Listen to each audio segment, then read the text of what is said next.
Bonjour et bienvenue dans le corps en yoga. C'est Virginie sur Radio Gandharvagana. Ce mois-ci, nous allons travailler davantage sur le bassin. Le mois dernier, c'était les épaules et la nuque.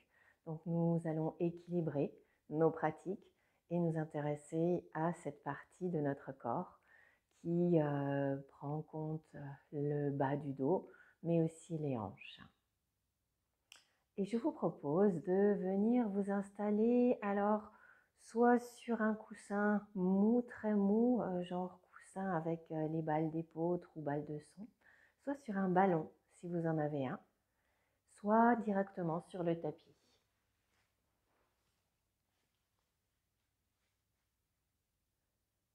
Et dans un premier temps, fermons les yeux et accueillons ce démarrage. Un temps pour se recentrer, pour observer quelques instants notre souffle. Et à partir du bord des narines, le faire descendre dans cette zone qui va nous intéresser, le bassin. Évoquez cette zone à partir de ce nom, bassin. Quelque chose qui se remplit, qui accueille. Quelque chose qui est rempli déjà à l'intérieur de nous, avec différents organes.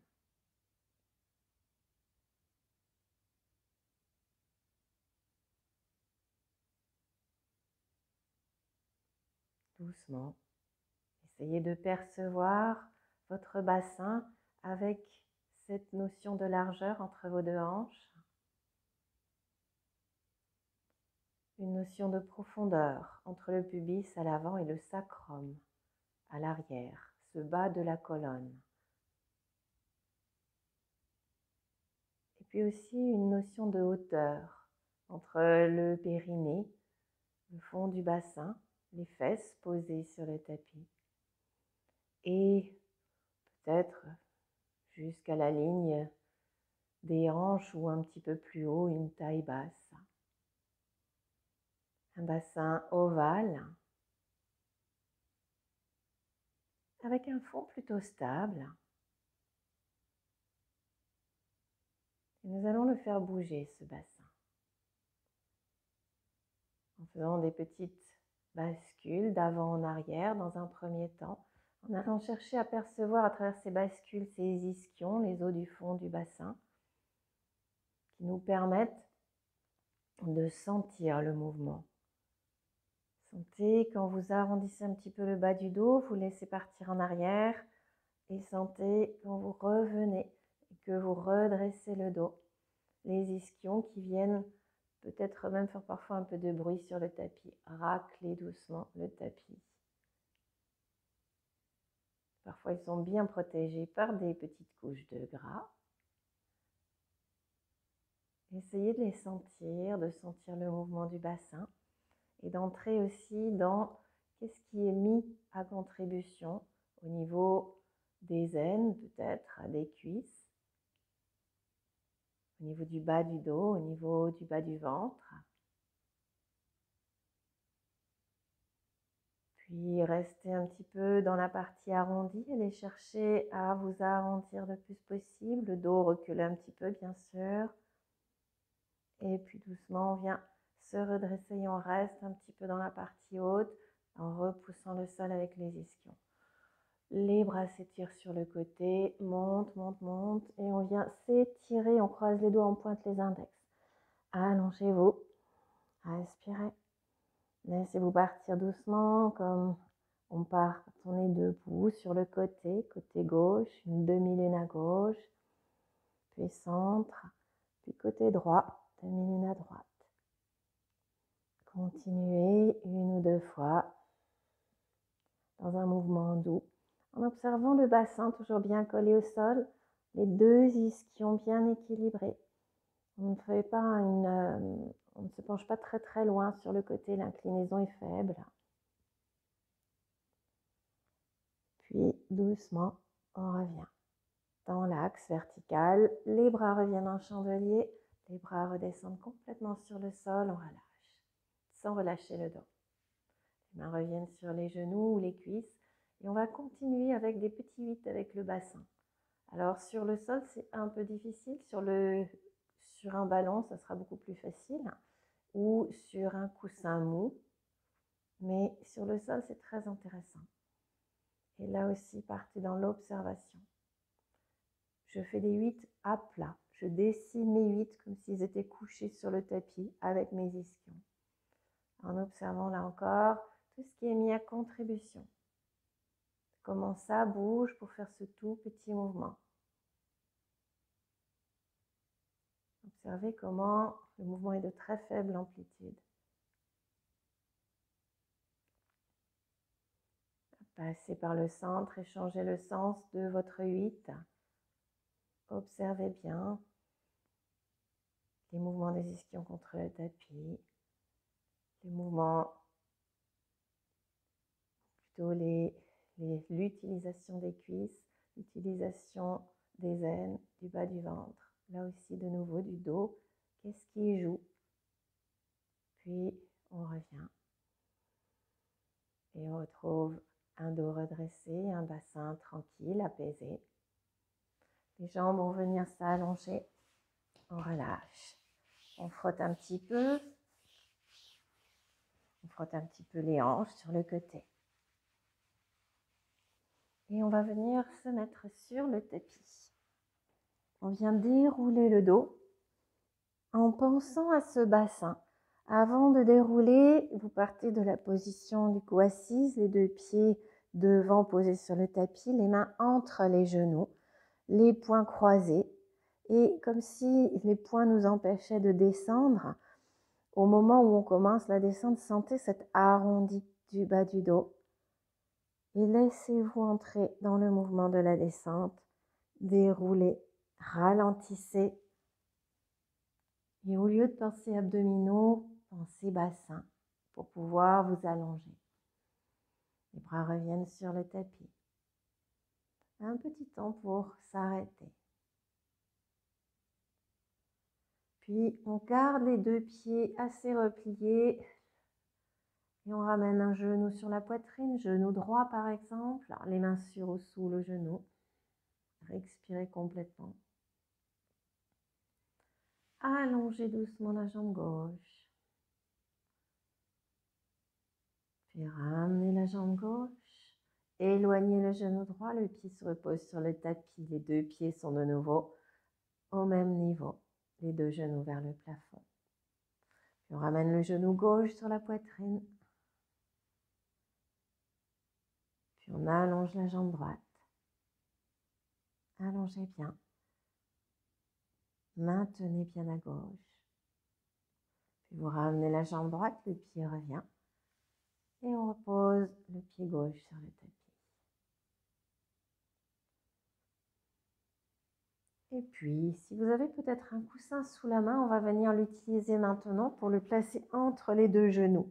Sinon, vous allez imaginer que vous en avez un qui est placé. Vous ramenez vos genoux sur la poitrine d'abord et on vient observer le bas du dos. Sentez que plus vous ramenez les genoux, plus le bassin décolle derrière, les fesses décollent. Donc, cherchez à allonger le contact entre le bas du dos et le tapis. Quand vous avez bien trouvé l'espace et le placement, les cuisses sont à peu près à la verticale, pas forcément complètement, mais pas loin. Et on garde un espace entre les deux cuisses qu'on peut matérialiser par un petit coussin ou pas. Les talons s'élèvent, les mollets parallèles, les bras vont soit s'ouvrir sur le côté, soit viennent tenir au début les cuisses à gauche et à droite.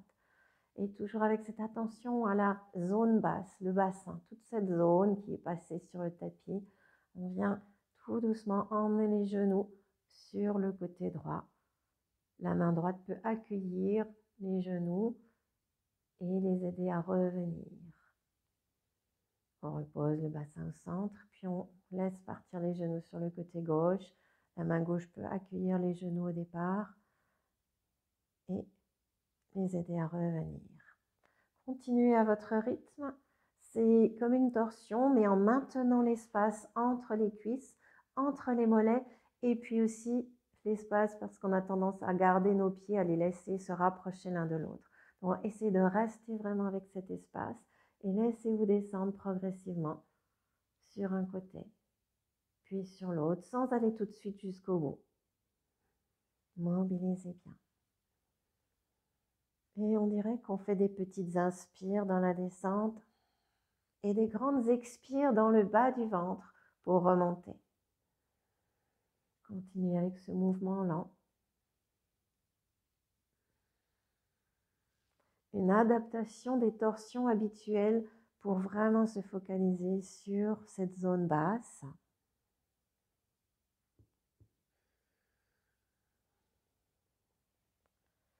Continuez, peut-être que vous pouvez aller jusqu'au sol. Laissez-vous descendre. Laissez-vous remonter. Prochaine fois que vous êtes au sol, petit temps d'arrêt pour essayer de sentir toute cette zone de nouveau qui, quand les genoux sont sur le côté, est bien décollée du tapis. Pour revenir sur le tapis, essayez de ne pas penser genoux, mais de chercher à penser de nouveau sacrum, quitte même à mettre la main au niveau de ce bas du dos et à imaginer que hop, on veut recoller la main sur le tapis, le sacrum sur le tapis, pour ramener en expirant. Continuez encore en mobilisant de la même façon l'attention. Et pour le retour dans l'expire, pensez à chaque fois au mouvement du bassin. Point de départ, le bas du dos.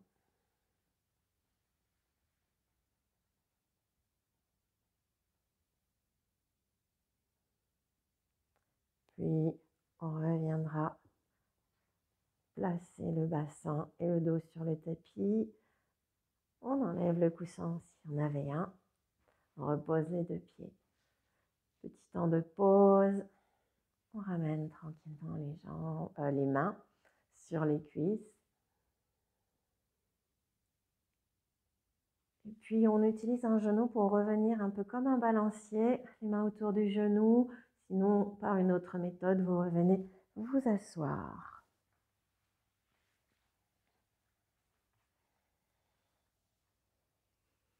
Et comme toujours maintenant, on associe une mudra, soit une mudra tirée au sort, soit une mudra qui correspond un petit peu à ce qu'on est en train de faire.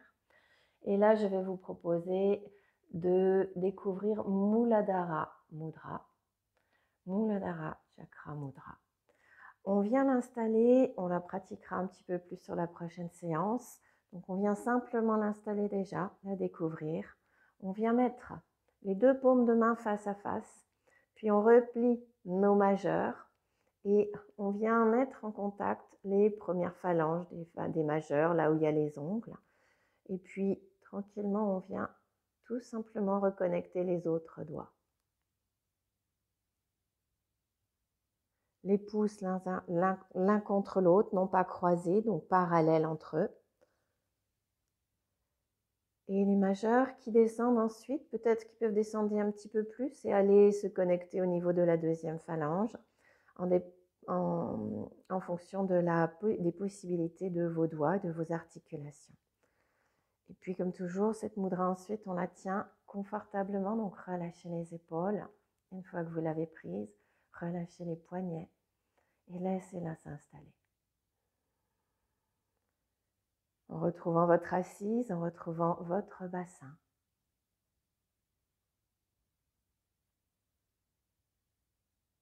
Mudra spécifique du chakra racine.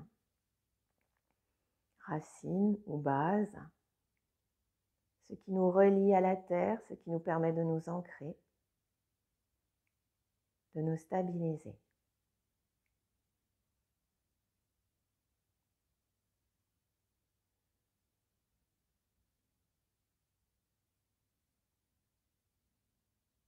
Et puis tranquillement.